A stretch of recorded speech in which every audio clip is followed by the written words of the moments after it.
4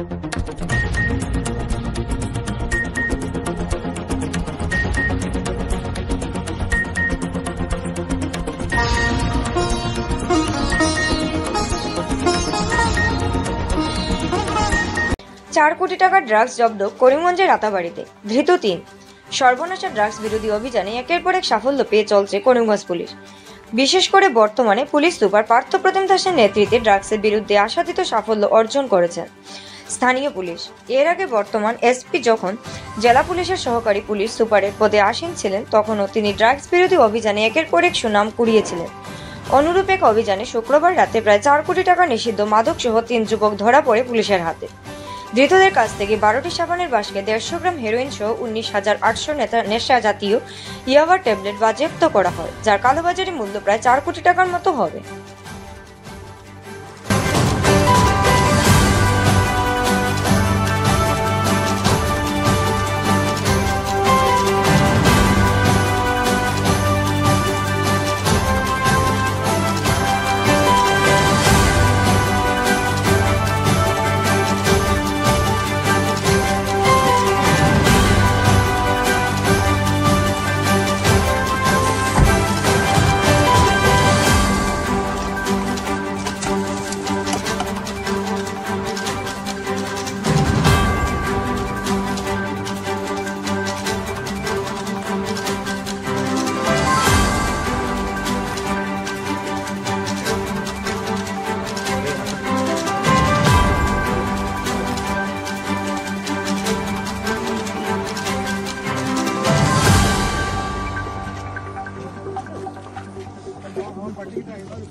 video কম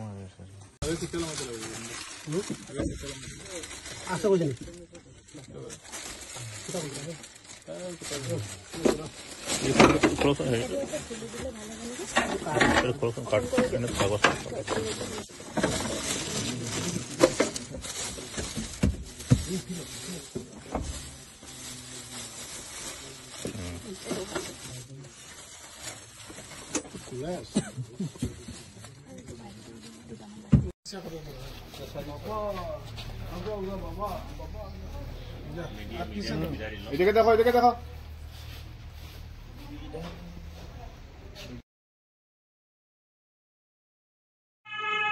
anti narcotics special drive আমাৰ হৈছে ডিষ্ট্ৰিক্টত। তাতে আমি এখন মিজোৰাম ৰেজিষ্ট্ৰেশ্যন গাড়ীত আমি টোটেল আপোনাৰ 150 গ্ৰামছ ছাছপেক্টেড হিৰ'ইন আমি চিজ কৰিছোঁ। লগতে 19,800 ছাছপেক্টেড ইয়াবা টেবলেটছ আমি চিজ কৰিছোঁ, যাৰ বজাৰ মূল্য এপ্ৰক্সিমেটলি হ'ব এৰাউণ্ড ₹4 crores।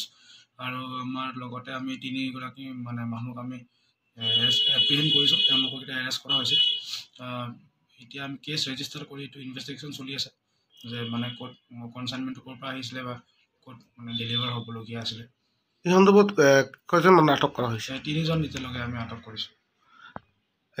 বাজাৰ মূল্য কিমান হ'ব? মূল্য হ'ব আপোনাৰ এপ্ৰক্সিমেট ₹4 crores, 4 কোটি টকা হ'ব। ধন্যবাদ, ধন্যবাদ।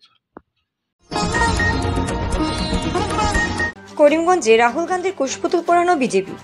করিমগঞ্জ জেলা বিজেপির ওবিসি মোর্চা শহরের মাঝখানে বিক্ষোভ প্রদর্শন করে রাহুল গান্ধীর কুশপুতুল দাহ করে ভারতের প্রধানমন্ত্রীকে নিয়ে কুরুচিকর মন্তব্য করার বিরুদ্ধে প্রতিবাদে গর্জে উঠলেন গোটা ভারতের বিজেপি কর্মীরা।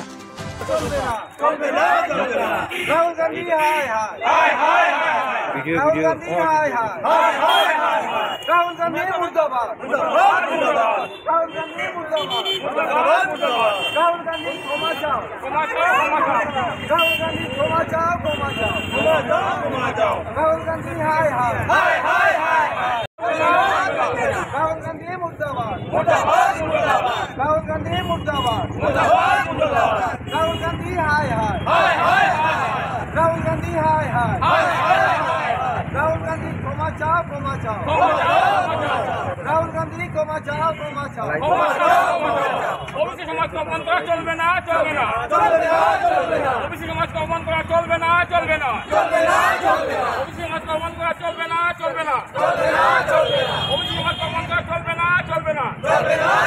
রাহুল গান্ধী ভারতবর্ষের যশস্বী প্রধানমন্ত্রী শ্রী নরেন্দ্র মোদীজির কাস্ট নিয়ে যে প্রশ্ন তুলেছেন, যে উনি ওবিসি নিয়ে ওনার যে সন্দেহ যে জেগেছে, আমি সেটা বলবো, উনি যে আজকের দিনে বলেন উনি হিন্দু, উনি ওই কাস্টের ওই রিজনের, উনার গান্ধী ছিলেন, তারপরে নেহরু হলেন, তার খান ছিলেন, ওনাদের নিজের ফ্যামিলির তো ঠিক নেই, উনি অন্যের দিকে তাকাচ্ছেন, আগে নিজের দিকে তাকান। আর উনি বলার কারণ হচ্ছে এই কারণেই, সামনে আমরা সবাই জানি লোকসভা ইলেকশন, উনারা কংগ্রেস দল বাকি অনেক জোটকে নিয়ে, ছোটো ভাই, বড় ভাই, কাকা, পিসি, জেঠি, তারপর চাচা, সবাইকে নিয়ে জোট করেছিলেন। কিন্তু ওনারা দেখেছেন, বাকি বিরোধী দলরা ভারতবর্ষে দেখেছেন যে আজকে কংগ্রেস দল হচ্ছে একটা ফুটা নৌকা, মানে ভাঙ্গা নৌকা, সেই নৌকাতে উঠলে ওনারাও ডুববেন। যার কারণে লাস্ট পজিশনে এসে ওনারা কংগ্রেস দলকে ছেড়ে সবাই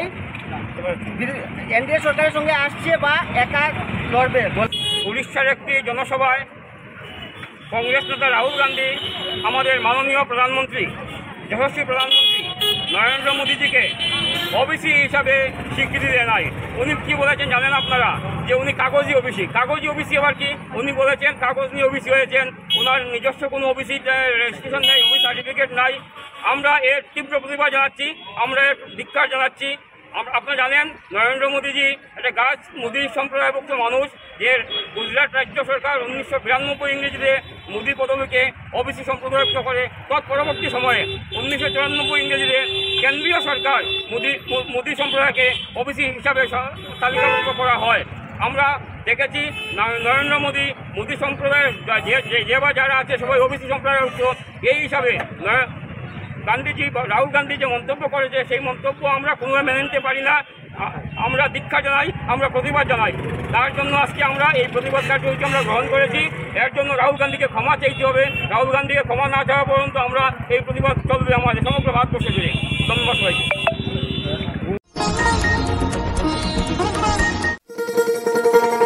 শোনো শোনো ভোজন রসিক, শোনো মন দিয়া, ঝাঁঝের স্বাদে রান্না করো লং তরাই দিয়া। ইলিশ সর্ষে পোস্ত বাটা যেমন ইচ্ছে নাও, মালাই চিংড়ি মাংস কষা চেটে পুটে খাও, আহা চেটে পুটে খাও, আহা চেটে পুটে খাও। লং তরাই কাচ্চি ঘানির সর্ষে তেলে টেস্ট, যে খাবে সেই বলবে লং তরাই বেশ। লং তরাই সর্ষের তেল, ঝাঁঝে স্বাদে তোমাকে চাই। আহা লং তরাই বেশ, আহা লং তরাই বেশ। স্বাস্থ্য পরিষেবা ক্ষেত্রে করিমগঞ্জ মা তারা হেলথ কেয়ার বিশেষভাবে সুনাম রয়েছে। দক্ষ চিকিৎসকদের নিয়ে এনে রোগীদের চিকিৎসা সেবায় রত প্রতিষ্ঠান কর্তৃপক্ষ। চিকিৎসা সেবায় যারা থাকেন তাদের মধ্যে ডক্টর জি.কে. চক্রবর্তী, ফিজিশিয়ান ও chest specialist, doctor Ajay Deshmukh, medicine specialist ও cardiologist, doctor Anshuman Bhattacharya, MD skin specialist, cosmetic dermato surgeon doctor Tapas Pal, medicine specialist, doctor Sumit Deb, neuro surgeon, doctor AZ Ahmed Barbhuiya, medicine ও diabetologist, doctor Nazam Tapadar, oral ও dental surgeon, doctor Dipankar Das, medicine ও cardiologist, doctor Suman Baidya, শিশু বিশেষজ্ঞ, doctor Mostakim Ahmed Majumder, nephrology ও kidney specialist, doctor উজ্জ্বল Gogoi, diabetes ও thyroid বিশেষজ্ঞ, doctor Ajay Deshmukh, হৃদরোগ বিশেষজ্ঞ, doctor Ahmed Saifuddin, অস্থিরোগ বিশেষজ্ঞ। চিকিৎসকরা এখানে রয়েছেন। এছাড়া সব ধরনের ঔষধ পাওয়ার ব্যবস্থাও রয়েছে। রক্ত, কফ, মলমূত্র, কম্পিউটার পদ্ধতির সাহায্যে পরীক্ষা সহ sonography, echocardiography, ECG, digital X-ray, colour Doppler ইত্যাদি অত্যাধুনিকভাবে পরীক্ষা করা হয়। তাই আর সময় নষ্ট না করে অগ্রিম বুকিং এর জন্য যোগাযোগ করুন মেসার্স মা তারা health care, Laxmibazar road, Karimganj, sell tax কার্যালয়ের নিকটে। আমাদের যোগাযোগ নাম্বার 7896065923 এবং 8876337065 এবং 9435585637 এবং 9127420520 429। রোগীদের সন্তুষ্টি আমাদের পরম তৃপ্তি।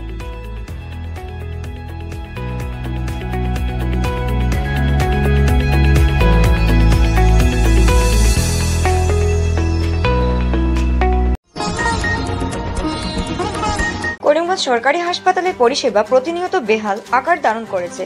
কোটি কোটি ব্যয়বহুলে তৈরি করা হলো দূর দূরান্ত থেকে আসা রোগীরা যেমন পরিষেবা লাভে বঞ্চিত, তেমনি চিকিৎসকের কর্তব্য গাফিলতিতে রোগী মৃত্যুর একের পর এক ঘটনা সংঘটিত হচ্ছে বলে শনিবার সাংবাদিক সম্মেলনে অভিযোগ করেন জেলা কংগ্রেস সভাপতি রজত চক্রবর্তী। বলেন, শুক্রবার সরিষা এলাকার উমা বর্মন জন্ম নিয়ন্ত্রণ করাতে এসে চিকিৎসক ডক্টর আশিস বিশ্বাসের ভুল চিকিৎসায় প্রাণ হারান। সব থেকে আশ্চর্যের বিষয় যে রোগীর মৃত্যুর পর তার নিকটাত্মীয় সে কথা না জানিয়েই রুমে তালা বন্ধ করে হাসপাতাল থেকে চিকিৎসা চলে যান। একজন দায়িত্বপ্রাপ্ত চিকিৎসকের এহেন কাণ্ড ক্ষমার অযোগ্য বলে মন্তব্য করেন জেলা কংগ্রেস সভাপতি। শনিবার সদর থানার ওসির সঙ্গে যোগাযোগ করে মৃতের পরিবারে লিখিত অভিযোগের ভিত্তিতে ডক্টর একে বিশ্বাসকে শীঘ্র গ্রেফতার করার দাবি করেছেন বলে সাংবাদিক সম্মেলনে জানান কংগ্রেস সভাপতি। প্রসঙ্গক্রমে সরকারি হাসপাতালের পরিষেবা উন্নত করার ক্ষেত্রে শাসক দলের ভূমিকা নিয়েও এদিন প্রশ্ন তুললেন কংগ্রেস সভাপতি। মুখ্যমন্ত্রীর জয়গানে মুখরিত বিজেপি নেতা মন্ত্রী বিধায়করা একের পর এক রোগী মৃত্যুর দায়ভার নিজেদের উপর নেবেন কিনা সেটা সময় বলে দেবে। তবে করিমগঞ্জ সরকারি হাসপাতালে রোগী মৃত্যুর ঘটনা বিগত 10 বছরের রেকর্ড তৈরিতে সক্ষম হয়েছে বলে মন্তব্য করেন করিমগঞ্জ জেলা কংগ্রেস সভাপতি রজত চক্রবর্তী। এদিনের সাংবাদিক সম্মেলনে জেলা কংগ্রেস সাধারণ সম্পাদক নবেন্দু শর্মা পুরকাস্তু, আশোক উদ্দিন, ময়না মিয়া, বজলুল আহমেদ চৌধুরী, নৃপেন্দু দাস, করণ দাস, শুভজিৎ চক্রবর্তী, নিতাই রায় প্রমুখ উপস্থিত ছিলেন। করিমগঞ্জ সরকারি হাসপাতালের যে অবস্থা ছিল আজকে তার চেয়ে অনেক অনেক পিছিয়ে গেছে, ভগ্ন দশা হয়ে গেছে। জ্বর সর্দি আসতে পরে রেফার করে দেওয়া হয় শিলচর মেডিকেল কলেজ। সাধারণ কাশি জ্বর সর্দি যদি আসে তাহলে শিলচর মেডিকেল কলেজে রেফার করতে হয়। Then for what this Karimganj civil hospital is, কিসের জন্য এই হাসপাতাল? এবং কিছু সংখ্যক ডক্টর যারা আছেন এখানে, তাদের গেস্টার এন্ড পোস্টার, তাদের রোগীর প্রতি যে ব্যবহার, তারা এখানে করিমগঞ্জের জনগণের প্রতি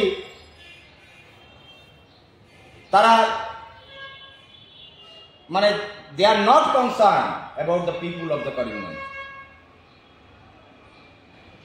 তারা করিমগঞ্জের মানুষকে দয়া করছেন, দয়া। তাদের প্রাইভেট চেম্বার যেটা আছে সেটাও তাদের কাছে বড়।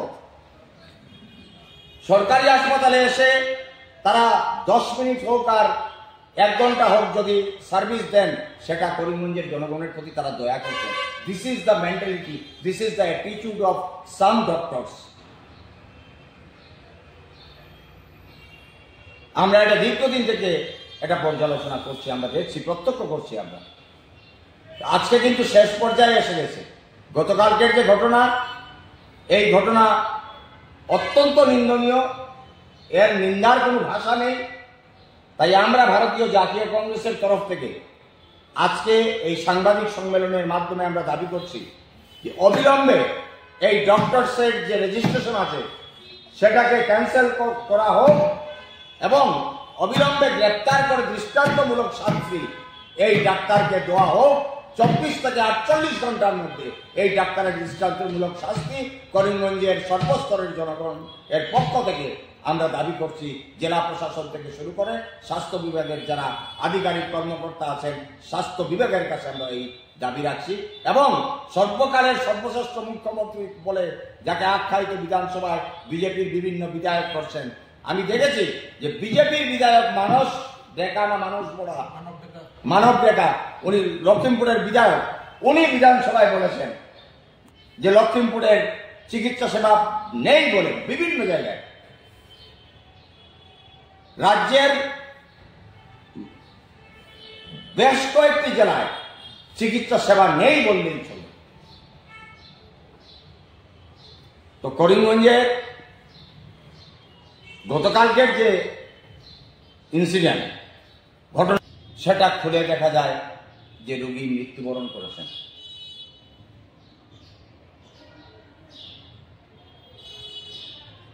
আমরা মনে করি যে করিমগঞ্জ সরকারি হাসপাতাল বর্তমানে কসাইখানা থেকেও কসাইখানার যে একটা পরিবেশ থাকে সেটাকেও ডিঙ্গিয়ে গেছে।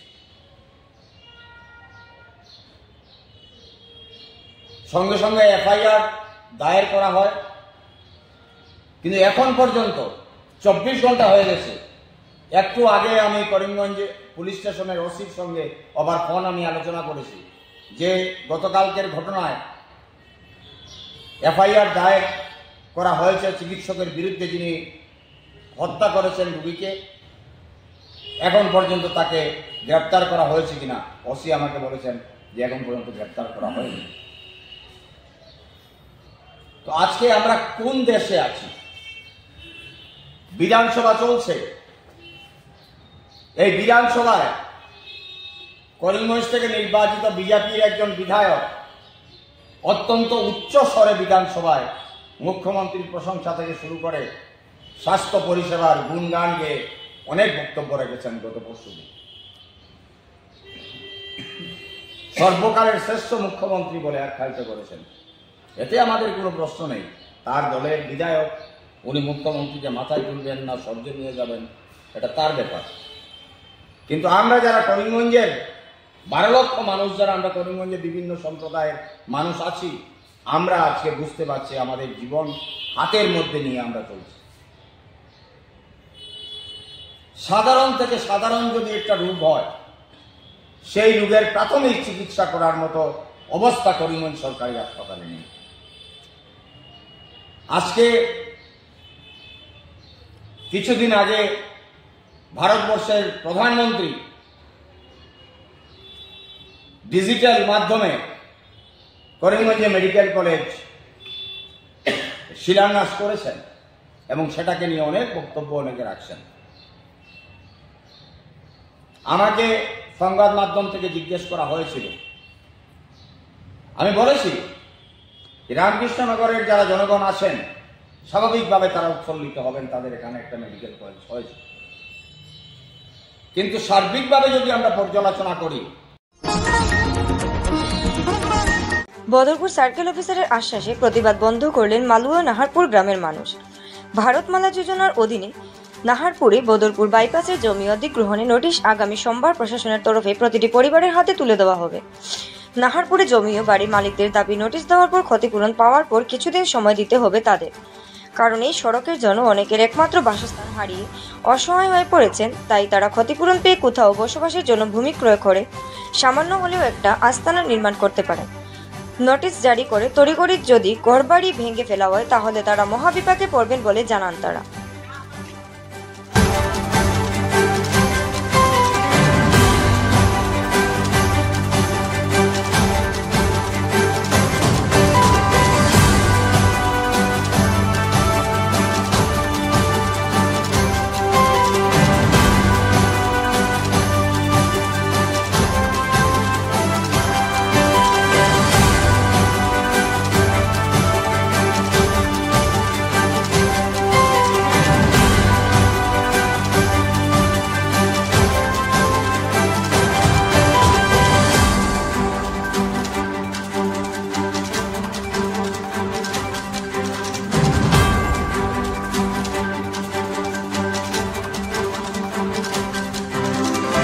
আমাদের তো কোনো আশ্বাস, উনি তো কন্ট্রাক্টরের হয়েই উনি কথা বললেন যে যেহেতু এটা অলরেডি 3G হয়ে গেছে, এখন আপনাদের জায়গা ছাড়তে হবে, তো আপনাদের 12 ফুট রাস্তা এখন আপনারা দিয়ে দিন, আমরা তখন ঘর হিউম্যানিটি গ্রাউন্ডে ঘর খালি করবো না, হ্যাঁ, কিন্তু আপনাদের জায়গাটা আপনাদের দিতেই হবে।